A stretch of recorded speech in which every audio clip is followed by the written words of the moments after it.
এবার নিয়ে ২৯ বার Mount Everest জয় করলেন ৫৪ বছর বয়সী নেপালি পর্বতারোহী কামি রিতা শেরপা।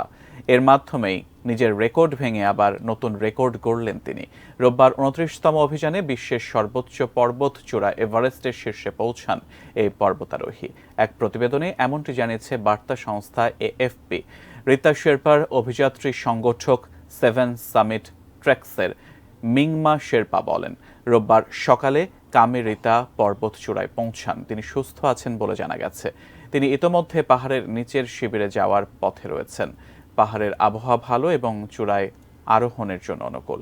কামি রিতা শেরপা একটি বাণিজ্যিক অভিযানের জন্য কাজ করার সময় ১৯৯৪ সালে প্রথম ২৯,০২৯ ফুট উচ্চতার চূড়ায় আরোহণ করেন। তারপর থেকে তিনি প্রায় প্রতি বছরই এভারেস্টে আরোহণ করেন। এভাবে তিনি এভারেস্ট ম্যান হিসেবে পরিচিতি পেয়েছেন। পাশাপাশি তিনি বিদেশি পর্বতারোহীদের জন্য অত্যাবশ্যক গাইড হিসেবে খ্যাতি তৈরি করেছেন।